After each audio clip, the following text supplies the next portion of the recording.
So hello and welcome everyone. Welcome to Pratishtha Education and Training. আজকে আমরা নিয়ে চলে এসেছি ICDS ওয়ার্কার হেল্পার রিলেটেড একটা এমসিকিউ সিরিজ, যেখানে আমরা আপকামিং ওয়ার্কার হেল্পারের যতগুলো এক্সাম কন্ডাক্ট হতে চলেছে সেটার সাথে রিলেটেড বা সেটার সাথে সম্বন্ধীয় কিছু গুরুত্বপূর্ণ সায়েন্সের এমসিকিউ আজকে কিন্তু আমরা আমাদের ক্লাসে আলোচনা করব। তো চলো দেরি না করে স্টার্ট করা যাক। একদম প্রথমে চলে আসছি কোনটি অমেরুদণ্ডী প্রাণী। ওকে, কোনটি অমেরুদণ্ডী প্রাণী? এ ধরনের বহু প্রশ্ন, যেরকম ধরো দিয়ে দিল আমাদের সিংহ। সিংহ আমার কোন ধরনের প্রাণী? কোন ধরনের প্রাণী মানে এতটা ইজি আবার দেয় না যেরকম মেরুদণ্ডী অমেরুদণ্ডী, কিন্তু এটা তো বুঝলাম যে সিংহ হচ্ছে কি মেরুদণ্ডী, কিন্তু সিংহ আমার কোন ক্লাসের মধ্যে পড়ে বা কোন শ্রেণীর মধ্যে পড়ে? তো এই শ্রেণী থেকে, পর্ব থেকে, রাজ্য থেকে, এগুলো থেকে কিন্তু আমাদের প্রশ্ন আমাদের এক্সামে বারবার আমরা তৈরি হতে দেখি। তো দেখো আজকের ফার্স্ট প্রশ্ন যেটা তোমাদের জন্য নিয়ে এলাম সেটা হচ্ছে কোনটা? কোনটি অমেরুদণ্ডী প্রাণীর উদাহরণ? কোনটি অমেরুদণ্ডী প্রাণী? কেঁচো, বাঘ, বানর নাকি কুমির? কেঁচো, বাঘ, বানর নাকি কুমির? আচ্ছা, পুরো প্রশ্নটার অপশনগুলোকে নিয়ে একটু আমরা ঘাটাঘাটি করব, তাহলেই সেখান থেকে অ্যান্সারটা বেরোবে এবং এটার সাথে অপশানগুলো যেগুলো দেওয়া রয়েছে এখানে তার সম্বন্ধেও কিন্তু আমরা একটু জেনে নেব। যেরকম দেখো, যারা আমাদের মানে মোটামুটি প্রাণী রাজ্যের মধ্যে পড়ে বা কিংডম অ্যানিমালিয়ার মধ্যে পড়ে, সেই প্রাণী রাজ্যের বেসিক্যালি আমার দুটো পার্ট হয়ে থাকে। একটাকে বলি আমরা মেরুদণ্ডী, একটাকে বলি আমরা অমেরুদণ্ডী। অমেরুদণ্ডী হচ্ছে কি অনুন্নত হয় যারা, বা যাদের ক্ষেত্রে আমার নোটোকর্ড প্রেজেন্ট থাকে না, তাদেরকেই আমরা অমেরুদণ্ডী বলে চলি। ক্লিয়ার? তাহলে এখানে উত্তরটা হচ্ছে আমাদের কেঁচো। কেঁচো হচ্ছে কি একটি অমেরুদণ্ডী প্রাণীর উদাহরণ। কেঁচো হচ্ছে কি বেসিক্যালি, কেঁচোটা আমার কোন ফাইলাম বা কোন পর্বের মধ্যে পড়ে বলতো? তাহলে এখান থেকে আমরা একটু ছোট্ট করে পয়েন্টটাকে নোট ডাউন করে নেব। কেঁচোর পর্বটা কি? কেঁচোর পর্বটা হচ্ছে কি অ্যানিলিডা বা অঙ্গুরিমাল যাদেরকে বলে চলি। কেঁচোর পর্বটা কি? কেঁচো হচ্ছে আমাদের অ্যানিলিডা বা অঙ্গুরিমাল। অঙ্গুরিমাল। তার মানে এদের সারা দেহটা কতগুলো আংটির মতো খণ্ড খণ্ড খণ্ড খণ্ড দিয়ে তৈরি। মানে তোমার দেখলে এরকম মনে হবে যে কতগুলো আংটিকে যদি আমি একসাথে আঠা দিয়ে লাগাই, ঠিক সেরকম ভাবে মনে হবে পুরো কেঁচোর দেহটাকে দেখতে। তাহলে কেঁচোটা কি? কেঁচোটা হচ্ছে কি আমাদের অমেরুদণ্ডী প্রাণীর উদাহরণ। বাঘ এবং বানর, that means tiger and monkey, বাঘ এবং বানর, এদের পর্বটা কি? এদের পর্বটা হচ্ছে কি আমাদের কর্ডাটা, এবং এদের ক্লাস বা শ্রেণীটা কি? শ্রেণীটা হচ্ছে কি এদের ম্যামেলিয়া বা স্তন্যপায়ী। এদের শ্রেণীর নাম কি? এদের শ্রেণী হচ্ছে গিয়ে আমাদের স্তন্যপায়ী। এদের শ্রেণী হলো গিয়ে কিছু নয়, আমাদের স্তন্যপায়ী হচ্ছে এদের শ্রেণীটা। নেক্সট আমাদের ইম্পর্টেন্ট দেখছি হচ্ছে গিয়ে কুমির। কুমিরের শ্রেণী কোনটা? কুমিরের শ্রেণী কোনটা? কুমিরের শ্রেণী হচ্ছে গিয়ে আমাদের সরীসৃপ। তাহলে একটা প্রশ্ন এবং সেই প্রশ্ন থেকে আসা 3-4টে অপশনগুলো কিন্তু আমাদের এক্সামের জন্য ঠিক ততটাই গুরুত্বপূর্ণ। আমাদের এক্সামের জন্য কিন্তু ঠিক ততটাই গুরুত্বপূর্ণ।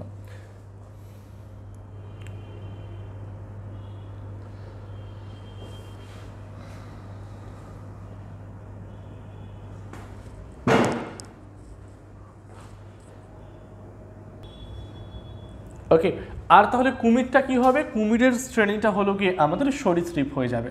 কুমিরের পার্টিকুলার শ্রেণীটা কি? কুমিরের পার্টিকুলার শ্রেণী হলো গিয়ে আমাদের সরীসৃপ। তাহলে এই অন্যান্য অপশনগুলো থেকেও কিন্তু আমাদের এক্সামে আমরা প্রশ্নটাকে তৈরি হতে দেখতে পারি। তাহলে এগুলো প্রত্যেকটাই কিন্তু আমাদের এক্সাম ওরিয়েন্টেশনের জন্য খুবই খুবই খুবই ইম্পর্ট্যান্ট। তো চলো, অমেরুদণ্ডী প্রাণী তো আমরা পড়লাম, উদাহরণটা কি? অপশন হচ্ছে কেঁচো। কেঁচো হচ্ছে কি অঙ্গুরিমাল। আচ্ছা, প্রত্যেকে আরেকটা অ্যান্সার চাই। ওই অঙ্গুরিমাল, কেঁচো উদাহরণ পড়লাম, অঙ্গুরিমালদের উদাহরণ আমরা কেঁচো পড়লাম, অঙ্গুরিমালের অন্য যে কোনো একটি উদাহরণ কেঁচো বাদ দিয়ে কমেন্ট বক্সে অ্যান্সার চাই প্রত্যেকের কাছে। অঙ্গুরিমালের আরেকটা উদাহরণ কেঁচো বাদ দিয়ে প্রত্যেকের কাছে অ্যান্সার চাই কমেন্ট বক্সে। চলো নেক্সট আমরা দেখিনি, রক্তের লোহিত রক্তকণিকা তৈরি হয় ড্যাশ থেকে। রক্তের লোহিত রক্তকণিকা তৈরি হয় ড্যাশ থেকে। বলে ফেলো এটার সঠিক উত্তর কোনটা? রক্তের লোহিত রক্তকণিকা তৈরি হয় কোথা থেকে? তরুণাস্থি, লোহিত অস্থিমজ্জা, যকৃৎ নাকি প্লীহা?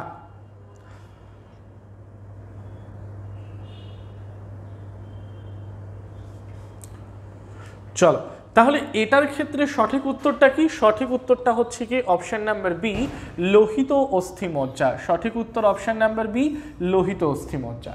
তাহলে লোহিত অস্থিমজ্জা থেকে কি তৈরি হয়? আমাদের আরবিসি বা রেড ব্লাড কর্পাসেলটা কিন্তু তৈরি হয়ে থাকে। আমরা পড়ি না যে রক্তের মধ্যে 55% কি উপস্থিত? রক্তের মধ্যে 55% আমাদের রক্ত রস উপস্থিত। রক্তের মধ্যে 55% রক্ত রস উপস্থিত। আর বাদ বাকি 45% কি থাকে বলতো? বাদ বাকি 45% থাকে আমাদের রক্ত কণিকা। বাদ বাকি 45% থাকে কি? রক্ত কণিকা। এই 45% রক্ত কণিকারও আবার দুটো পার্ট হয়, তিনটে পার্ট হয়, সরি। একটা হলো আমাদের লোহিত রক্তকণিকা, একটা হলো আমাদের শ্বেত রক্তকণিকা, আর শেষেরটাকে আমরা বলে চলি কি? অনুচক্রিকা। তো এবারে এই লোহিত রক্তকণিকার রং কেন লাল হয়? কেন তাকে আমরা লোহিত রক্তকণিকা বলি? কারণ এর মধ্যে উপস্থিত রয়েছে হলো কি হিমোগ্লোবিন। লোহিত রক্তকণিকার মধ্যে হিমোগ্লোবিন থাকে বলে লোহিত রক্তকণিকার রংটা আমার লাল হয়। আর হিমোগ্লোবিনটাই বা কেন লাল হয়? কেন সেটা রক্তের লাল রঙের জন্য দায়ী? কারণ এই হিমোগ্লোবিনটা তৈরি হয় আমাদের আয়রন দিয়ে। এই হিমোগ্লোবিনটা তৈরি হবে কি দিয়ে? এই হিমোগ্লোবিনটা তৈরি হবে কিন্তু আমাদের আয়রন দিয়ে। তার মানে লোহিত রক্তকণিকা যার রং লাল হওয়ার প্রধান কারণ হিমোগ্লোবিনটা কি দিয়ে তৈরি হয়? আয়রন দিয়ে তৈরি হয়। এবারে আমরা তো জানি যেখানেই আয়রন সেটার রংটাই আমার লাল। আচ্ছা, তাহলে এটার সঠিক উত্তর কি? লোহিত অস্থিমজ্জা। লোহিত অস্থিমজ্জা থেকে লোহিত রক্তকণিকা তৈরি হয়। আরও একটা ইম্পর্টেন্ট পয়েন্ট জানবো, লোহিত রক্তকণিকার গড় আয়ু। লোহিত রক্তকণিকার গড় আয়ু কত? লোহিত রক্তকণিকার গড় আয়ু হলো কি 120 দিন। মানে একটা লোহিত রক্তকণিকা লোহিত অস্থিমজ্জা থেকে তৈরি হওয়ার পর সে কিন্তু 120 দিন বেঁচে থাকতে পারে, এবং 120 দিন বেঁচে থাকার পর সে নষ্ট হয়ে যায়। নষ্ট হয়ে কোথায় গিয়ে নষ্ট হয়? নষ্ট হওয়ার স্থান। আরেকটা পয়েন্ট এখান থেকে আমরা লিখব, নষ্ট হওয়ার স্থান। নষ্ট হওয়ার স্থানটা হচ্ছে গিয়ে প্লীহা। নষ্ট হওয়ার স্থান কোনটা? নষ্ট হওয়ার স্থান হচ্ছে গিয়ে আমাদের প্লীহা। তাহলে তৈরি হলো লোহিত অস্থিমজ্জায়, নষ্ট হচ্ছে কোথায়? নষ্ট হচ্ছে আমাদের কিন্তু প্লীহার মধ্যে, যার জন্য প্লীহা বা স্প্লেনটাকে আমরা বলি গ্রেভিয়ার্ড অফ আরবিসি বা লোহিত রক্তকণিকার কবরখানা। ক্লিয়ার হলো প্রত্যেকের এত অবধি লোহিত রক্তকণিকা? আচ্ছা, এখান থেকে আরও একটা প্রশ্ন, কমেন্ট বক্সে অ্যান্সার চাই। লোহিত রক্তকণিকার গড় আয়ু তো আমরা জানলাম, তাহলে শ্বেত রক্তকণিকার গড় আয়ু কতদিন? শ্বেত রক্তকণিকার গড় আয়ু কতদিন? প্রত্যেকের অ্যান্সার চাই আমাদের কমেন্ট বক্সের মধ্যে। চলো কোশ্চেন নাম্বার 2-তে 3-তে যাওয়ার আগে প্রত্যেককে বলে দিতে চাই, যারা upcoming West Bengal public service কমিশনের মিসলেনিয়াস এক্সাম এবং ক্লার্কশিপ এক্সাম, তাছাড়াও পুলিশের কনস্টেবল এবং সাব ইন্সপেক্টর এক্সাম এবং ওয়েস্ট বেঙ্গল রিলেটেড যতগুলো এক্সামের জন্য প্রিপারেশন নিতে চাইছো, তাদের জন্য প্রতিষ্ঠা এডুকেশনের পক্ষ থেকে নিয়ে আসা হয়েছে বেঙ্গল কম্বাইন্ড অনলাইন কোর্স, যেখানে বার্ষিক ওয়ান টাইম 689 দিয়ে তোমরা live class, recorded class, study material, unlimited topic wise mock test প্রত্যেকটাকে কিন্তু অ্যাভেল করতে পারবে। আর এই কোর্সটার সম্বন্ধে আরও বিশদে জানতে নিচে দেওয়া নাম্বারটায় কল করে দেবো 9088890010-তে। আর যারা চাইছো ফেস টু ফেস ইন্টারাকশন বা অফলাইন সেন্টারে নিজেদেরকে প্রিপেয়ার করতে, তারা আমাদের আইবিটি বারাসাতের সাথে যোগাযোগ করবে, যেখানে মান্থলি 500 বা 500 টাকার বিনিময়ে আমরা এই WBPSCর ক্লার্কশিপ মিসলেনিয়াসের এই ক্লাসগুলো করিয়ে থাকি। আর নিচে দেওয়া নাম্বারে কল করে নাও ডিটেলস জানতে 9088890080-তে। চলে আসছি পরের ইম্পর্টেন্ট প্রশ্ন, স্বাভাবিক উষ্ণতায় জল তরল হওয়ার কারণ কি? স্বাভাবিক উষ্ণতায় জল তরল হওয়ার কারণ কি? সঠিক উত্তর জানতে চাইব প্রত্যেকের কাছে। জলের ঘনত্ব কম, জলের আপেক্ষিক তাপ বেশি, জলের ব্যতিক্রান্ত প্রসারণ, নাকি জলের মধ্যে হাইড্রোজেন বন্ধনের উপস্থিতি? স্বাভাবিক উষ্ণতায় জল তরল হওয়ার কারণ কি? চল, তাহলে এটার সঠিক উত্তরটা কি হয়ে যাবে? এটার সঠিক উত্তরটা হয়ে যাবে আমাদের অপশন নাম্বার ডি। স্বাভাবিক উষ্ণতায় জল তরল হয় কেন? কারণ জলের মধ্যে হাইড্রোজেন বন্ধনের উপস্থিতি বা জলের মধ্যে হাইড্রোজেনের উপস্থিতি, যার জন্য স্বাভাবিক উষ্ণতায় জল কি হয়? আমাদের তরল হয়। প্রশ্ন নম্বর 4 দেখে নেব, হিমোগ্লোবিনের কাজ কি? এই মাত্র আমরা পড়লাম লোহিত রক্তকণিকা বা রেড ব্লাড কর্পাসেল বা আরবিসি পড়তে গিয়ে কি পড়লাম? হিমোগ্লোবিন। এই হিমোগ্লোবিনটা থাকে বলেই তো রক্তের রংটা আমার লাল হয়। তাহলে হিমোগ্লোবিনের প্রধান কাজটা কি? রক্তের রং লাল করা ছাড়াও, রক্তের রং লাল হচ্ছে এটা তো তার ভৌতিক বৈশিষ্ট্য, কিন্তু তার রাসায়নিক কাজটা কি, বা আমাদের দেহের মধ্যে হিমোগ্লোবিন কি কাজটা করে থাকে? অক্সিজেন পরিবহন করা, ব্যাকটেরিয়া ধ্বংস করা, রক্তাল্পতা রোধ করা, নাকি শ্রবণে সাহায্য করা?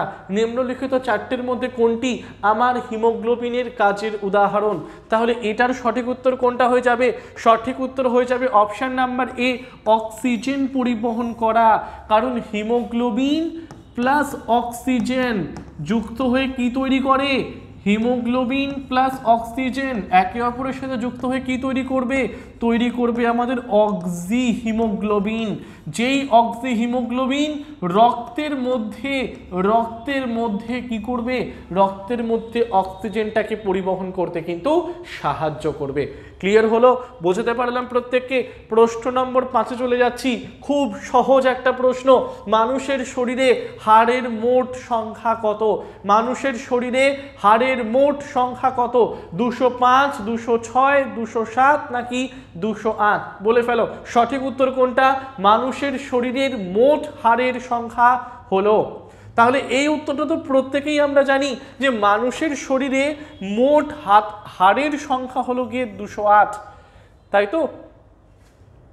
208 মানুষের শরীরে মোট হাড়ের সংখ্যা 208 হবে। চলো হিসেব আমরা দেখি। অক্ষীয় কঙ্কাল মানে অক্ষীয় কঙ্কালের সংখ্যা কত? অক্ষীয় কঙ্কালের সংখ্যা হলো গিয়ে কিন্তু 80টা। অক্ষীয় কঙ্কাল 80টা। আর উপাক্ষীয় কঙ্কালের সংখ্যা কত? উপাক্ষীয় কঙ্কালের সংখ্যা হলো গিয়ে আমাদের 126টা। তাহলে মোট হাড় আমি কত পেলাম? 206টা। তাহলে স্যার 208টা বললেন, তাহলে এটা হচ্ছে কি অপশন নাম্বার বি হলো গিয়ে আমাদের এখানে সঠিক উত্তর। অপশন নাম্বার বি আমাদের সঠিক উত্তর, 206টা। মানুষের শরীরে মোট হাড়ের সংখ্যা হলো 206, যার মধ্যে 80টাকে বলি আমরা অক্ষীয় এবং 126টাকে বলি আমরা উপাক্ষীয়। আর এই দুটো মিলে যে টোটাল হাড়টাকে তৈরি করে থাকে তার সংখ্যা হয় কত? তার সংখ্যা হলো গিয়ে কিন্তু আমাদের 206টা। ওকে, নেক্সট প্রশ্নে যাওয়ার আগে বলে দিতে চাই, যারা আপকামিং ফুডের ক্লার্কশিপ এবং মিসলেনিয়াস এই দুটো এক্সামকে টার্গেট করে চলছো, তারা অবশ্যই আমাদের মক টেস্টগুলো নেওয়ার জন্য নিচে দেওয়া নাম্বারে কল করে নাও 9088890010, যেখানে বেসিক্যালি তোমরা টপিক ওয়াইজ টেস্ট, এক্সাম ওরিয়েন্টেশনের 5টা মক টেস্ট এগুলো ফুলগুলো কিন্তু পেয়ে যাচ্ছ। শুধুমাত্র মিসলেনিয়াস নিলে 56 আর ক্লার্কশিপ প্লাস মিসলেনিয়াস কম্বাইন করে নিলে সেটা হচ্ছে আমাদের অনলি 97। ডিটেলস জানতে নিচে দেওয়া নাম্বারে কিন্তু প্রত্যেকে কল করে নেব। চলো নাম্বার 6, রামসর সাইট কথাটি যার সাথে সম্পর্কিত তা হলো। রামসর সাইট কথাটি যার সাথে সম্পর্কিত তা হলো জলাভূমি, তৃণভূমি, বনভূমি নাকি উপত্যকা? কোন প্রশ্নটা এখানে সঠিক হবে? কোন উত্তরটা আমার সঠিক হবে এই প্রশ্নের? রামসর সাইট কথাটি যার সাথে সম্পর্কিত, তাহলে এটার সঠিক উত্তর হয়ে গেল অপশন নাম্বার এ, জলাভূমি। রামসর সাইট কথাটি যার সাথে সম্পর্কিত তা হলো কোনটা? জলাভূমি বা ওয়েটল্যান্ড। Option number A. 7 নম্বরটা দেখে নিই আমরা। মানব শরীরে কত জোড়া লালা গ্রন্থি থাকে? মানব শরীরে কত জোড়া লালা গ্রন্থি থাকে? 1 জোড়া, 2 জোড়া, 3 জোড়া নাকি 4 জোড়া? মানব শরীরে কত জোড়া লালা গ্রন্থি থাকে? লালা গ্রন্থি কি করে? লালা গ্রন্থি হলো কি স্যালাইভাকে তৈরি করে, তাই তো? তাহলে আমাদের মুখের মধ্যে যে স্যালাইভা বা লালাটা তৈরি হয়, সেই লালাটা কোথা থেকে বেরোবে? লালা গ্রন্থি থেকে বেরোবে না? স্যালাইভার কাজ কি? স্যালাইভার কাজ হচ্ছে কি কার্বোহাইড্রেটটাকে ভাঙতে হেল্প করা, আমাদের মুখের মধ্যে কার্বোহাইড্রেটটাকে ভাঙতে সাহায্য করা। আর এই ভাঙবে কে? ভাঙবে হচ্ছে কি স্যালাইভা। স্যালাইভাকে বের করবে কে?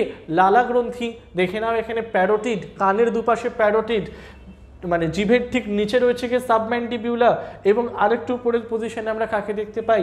সাবলিঙ্গুয়ালকে দেখতে পাই। তাহলে কত জোড়া বর্তমান? 3 জোড়া। অপশন নাম্বার সি, 3 জোড়া বর্তমান। 8 নম্বর প্রশ্নটা আমরা দেখে নেব, নিম্নোক্ত কোন কোষীয় অঙ্গাণুটি প্রোটিন সংশ্লেষে সহায়তা করে? নিম্নোক্ত কোন কোষীয় অঙ্গাণুটি প্রোটিন সংশ্লেষে সহায়তা করে? লাইসোজোম, রাইবোজোম, ডিকটিওজোম নাকি গলগি বডি? তাহলে নিম্নোক্ত কোন কোষীয় অঙ্গাণুটি প্রোটিন সংশ্লেষে সহায়তা করবে? চলো সঠিক উত্তর আমরা জানবো। সঠিক উত্তর হয়ে গেল রাইবোজোম। রাইবোজোমকে কি বলা হয়? রাইবোজোমকে বলা হয় প্রোটিন ফ্যাক্টরি, তাই তো?